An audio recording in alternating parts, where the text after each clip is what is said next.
Yes, seventh class. So we are continuing our chapter 6, the triangle and its properties, chapter number 6. So what's the topic for today? That is Pythagoras property. What's the name of this property? Pythagoras property. एक Greek mathematician था Pythagoras. ये इसने इस Pythagoras property को बताया था, तो इसलिए इसी मैथमेटिशियन के नेम पर ही ये पाइथागोरस प्रॉपर्टी बनी है. अब इसमें क्या होता है, listen, it's very interesting and very new for you, so be very attentive. Suppose this is a right angle triangle. अब राइट एंगल ट्राइंगल से हमारा क्या मतलब होता है कि वो ट्राइंगल जिसमें एक एंगल 90 डिग्री है. अब ये एंगल हमारा 90 डिग्री है, तो जो 90 के सामने वाली साइड है उसको हम बोलते हैं हाइपोटेन्यूज. क्या बोलते हैं उसको हम? हाइपोटेन्यूज. और इनमें से हम इसको बेस बोल देते हैं, इसको परपेंडिकुलर बोल देते हैं, लेग्स भी बोल देते हैं. ये दो लेग्स हैं. अब इसमें क्या होता है, जो हाइपोटेन्यूज पर एक स्क्वायर बनेगा. स्क्वायर कैसा होता है हमारा? जिसकी चारों साइड्स इक्वल होती हैं. तो जो हाइपोटेन्यूज साइड पर अगर कोई भी एक स्क्वायर बनाया हमने, वो स्क्वायर इन बाकी जो दो साइड्स बन रही हैं हमारी, जो और दो लेग्स हैं, उन दोनों पर बने हुए स्क्वायर के सम के इक्वल होता है. तो अब हमने क्या करना है, एक आपने इस पर भी एक और स्क्वायर बना देना है. ओके, एक हमने इस जो दूसरी लेग है इस पर भी हमने एक और स्क्वायर बना दिया. तो जो ये हाइपोटेन्यूज पर जो स्क्वायर बना, ये स्क्वायर इन दोनों स्क्वायर्स के सम के एरिया के इक्वल होता है. तो इसमें हमारा यही होता है, द स्क्वायर ऑन हाइपोटेन्यूज. जो हाइपोटेन्यूज का स्क्वायर है, अगर हम इसको इंडिकेशन दे, जैसे इसको हमने ए बोल दिया, इसको हमने बी साइड, ए का मतलब है मे बी ये कोई भी साइड है, मान लो 2 है 3 है, ये कोई भी एक साइड है. ऐसे ये इसको हमने सी कह दिया, मान लो ये 5 है. तो जो हाइपोटेन्यूज पर जो स्क्वायर बना, हाइपोटेन्यूज पर जो भी स्क्वायर है, जैसे वो सी है, इसका स्क्वायर, अब स्क्वायर मीन्स उसको हमने उसी से मल्टीप्लाई करना है. और इसको ज्योमेट्रिकली भी आपने देखना है. ज्योमेट्रिकली का मतलब होता है कि जो एक सी साइड पे जो भी एक स्क्वायर बनेगा, वो स्क्वायर इन जो बाकी दो साइड्स हैं उन पर जो स्क्वायर बनता है उसके स्क्वायर के सम के इक्वल होता है. तो अब ये सी स्क्वायर, इस स्क्वायर का मतलब आप शायद नया कर रहे हैं, फर्स्ट टाइम कर रहे हैं, तो बहुत ध्यान दोगे. सी का square means C multiply C, मतलब जो भी नंबर है उसका हमने स्क्वायर कर दिया, is equal to a square. A से हमारा क्या मतलब है? जो एक लेग है, इसको हम बेस कह सकते हैं, प्लस परपेंडिकुलर स्क्वायर. यहाँ पे इसको कैसे समझोगे? और इसको हम ऐसे लिख सकते हैं, हाइपोटेन्यूज स्क्वायर. हाइपोटेन्यूज मीन्स जो सबसे बड़ी साइड है. एक राइट एंगल ट्राइंगल में हाइपोटेन्यूज सबसे बड़ी साइड होती है. तो जो हाइपोटेन्यूज का स्क्वायर होता है वो बाकी दो साइड्स के स्क्वायर के सम के इक्वल होता है. तो hypotenuse square is equal to base square plus perpendicular. अब इसको हम परपेंडिकुलर भी बोल देते हैं. तो ये परपेंडिकुलर का हमारा ये साइन होता है, जैसे हम इसको ऐसे परपेंडिकुलर बोल दिया. तो hypotenuse square is equal to base square plus perpendicular square. इसी को हम क्या बोलते हैं? Pythagoras property. अभी आप बच्चों के लिए नई है. It will be used in your next maths. जो जब भी आप पढ़ते रहोगे तो ये हमारी यूज़ होती रहेगी. तो इसको अपने माइंड में रखना है. What do you mean by Pythagoras property? Hypotenuse square, एक राइट ट्राइंगल में जो सबसे बड़ी साइड है उसका स्क्वायर इज इक्वल टू जो बाकी दो साइड्स हैं उनके स्क्वायर के सम के इक्वल होता है. और स्क्वायर सब आपका मतलब क्या होता है कि हमने उसी को उसी से मल्टीप्लाई कर देना है. और ऐसे इसकी ज्योमेट्रिकली सिग्निफिकेंस भी होती है कि मतलब अगर हमने स्क्वायर क्या होता है, वो फिगर जिसकी चारों साइड्स इक्वल हैं. आपने एक इस पर बना, इसको हम एज एन एक्टिविटी भी मोस्ट प्रॉब्ली करवाएंगे, तो अभी अगर आप इसको वैसे भी समझोगे तो आप कर सकते हो। तो किसी भी जो सबसे बड़ी साइड है उसका स्क्वायर इज इक्वल टू जो बाकी दो साइड्स हैं उनके स्क्वायर के सम के इक्वल होता है। और ये जो पाइथागोरस प्रॉपर्टी है हमारी, ये हमेशा एक राइट एंगल ट्राइंगल में ही होल्ड होती है। Pythagoras property always Pythagoras property always holds in a right angle triangle. right angle triangle means एक वो ट्राइंगल जिसमें 90 डिग्री का एंगल बना हो, अदरवाइज ये पाइथागोरस थ्योरम हमारी कभी भी नहीं लगती हैं। So I think I hope all of you would have understood. तो अभी हम इसको अब अप्लाई करेंगे। Very interesting exercise. We are starting exercise 6.5. So question 1, PQR is a triangle right angled at P. एक PQR हमारा ट्राइंगल है। आप फिगर बनाओगे, एक ट्राइंगल ही बनानी है, बट आपको एक ट्राइंगल ड्रॉ करके पता चल जाएगा कि क्या साइड हमें गिवन है और क्या साइड हमें गिवन नहीं है। कंपास से बनाने की ज़रूरत नहीं है, बट ड्रॉ मस्ट।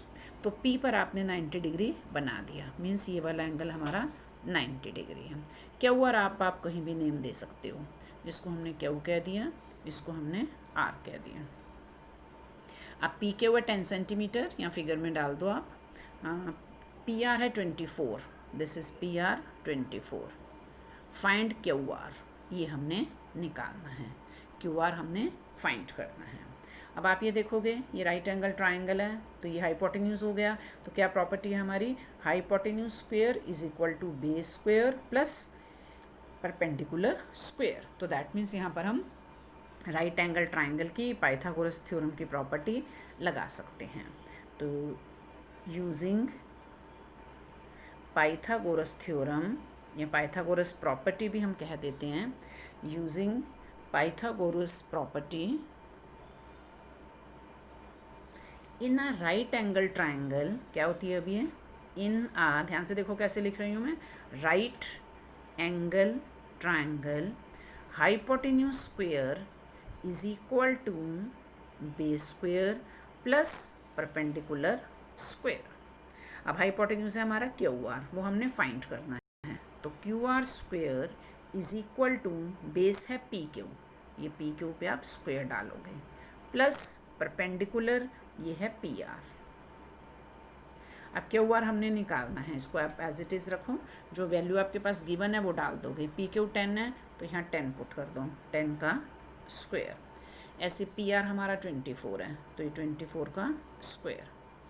अब 10 स्क्वायर से हमारा क्या मतलब है?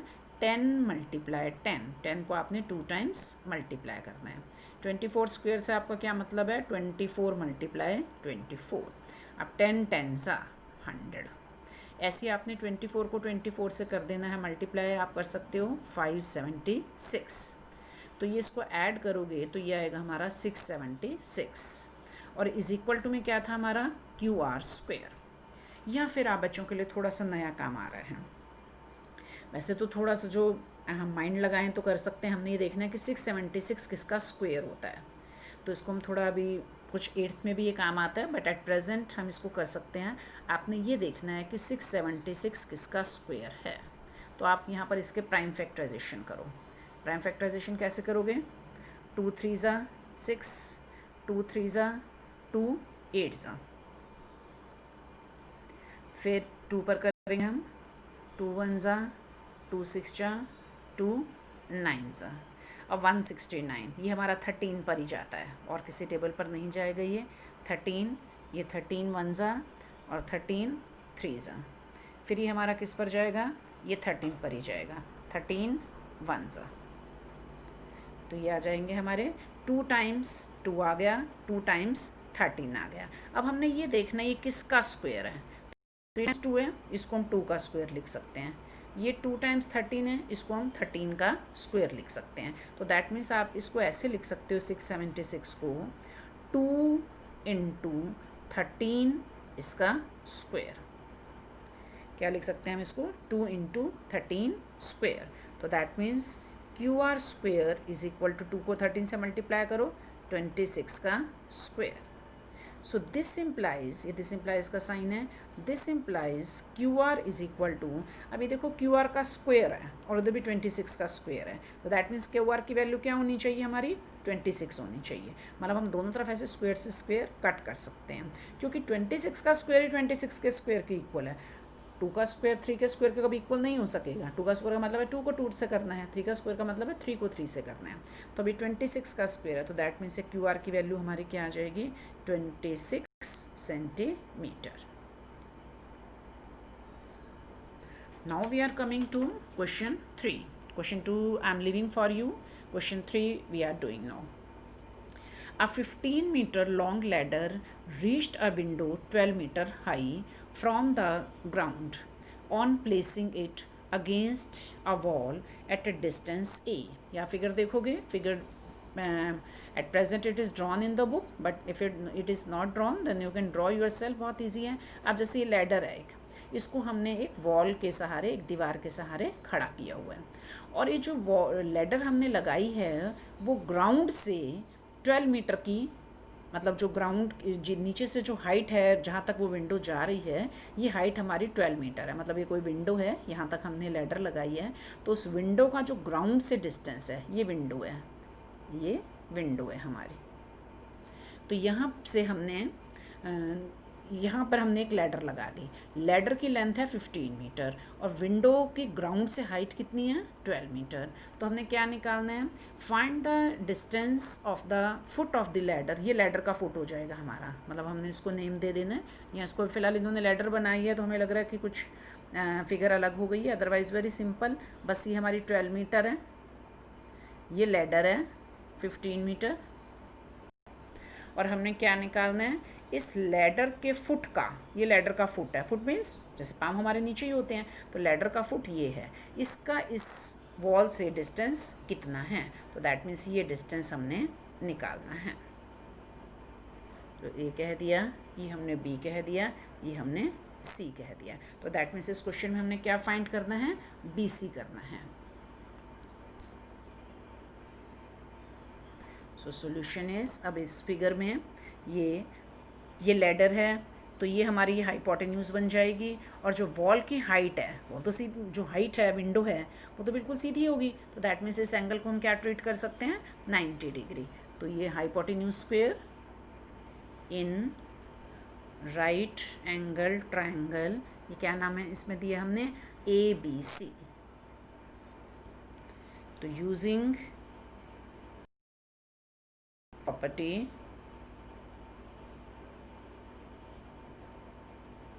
property AB square is equal to BC square plus AC square, AC square। अब AB है 15, तो 15 square is equal to BCA है, ये हमने फाइंड करना है, AC 12 है, ये हमें 12 का स्क्वायर दिया हुआ है। अब आप क्या करोगे बच्चे, 15 का स्क्वायर मीन्स आपने 15 को 15 से मल्टीप्लाई करना है, is equal to A square plus 12 square means 12 को 12 से मल्टीप्लाई करना है। आप 15 इंटू 15 या मल्टीप्लाई करोगे 225 is equal to A square plus 12 into 12 144। अब हमें A स्क्वायर चाहिए, तो हम क्या करेंगे 144 को ट्रांसपोज करोगे, हम एक तरफ वेरिएबल रखते हैं, आपने सिंपल इक्वेशन वाला चैप्टर किया है ना, तो इसमें जैसे अब ये वेरिएबल हमारा A आ गया तो 144 को हम इधर ले आएंगे, तो 225 minus 144 is equal to A square.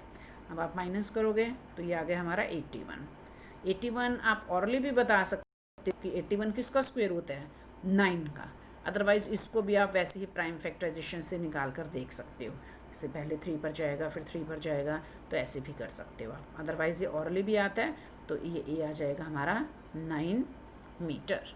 Means ये जो लैडर का फुट है, मतलब जो लैडर हमने लगाई हुई है उसका जो वॉल से डिस्टेंस है ग्राउंड से वो है 9 मीटर। तो 81 का आप ऑरली भी कर सकते हो, अदरवाइज़ इसको भी आप प्राइम फैक्टराइजेशन से निकाल सकते हो। Now we are coming to our question 4. Which of the following can be the sides of a right triangle? अब हमें 3 साइड्स दी हुई हैं। इन केस ऑफ अगर वो राइट एंगल ट्राइंगल बन जाती है तो पहले तो हमने चेक करना है कि 3 साइड्स हैं, क्या ये राइट एंगल ट्राइंगल की साइड्स है या नहीं। अभी मैंने आपको बिगनिंग में क्या बताया, हमारी पाइथागोरस थ्योरम कहाँ अप्लाई होती है, जब हमारी एक राइट एंगल ट्राइंगल में, कहाँ होती है, एक राइट एंगल ट्राइंगल में। तो जो सबसे बड़ी साइड है हमारी वो हाइपोटेन्यूज होता है। तो इसमें अब हमने क्या करेंगे, जब अपने को तीनों साइड्स गिवन हो तो जो सबसे बड़ी साइड है उसको हम एक बार हाइपोटेन्यूज लेते हैं। मतलब हम चेक कर रहे हैं अगर वो हाइपोटेन्यूज है तो अगर सबसे बड़ी साइड का स्क्वायर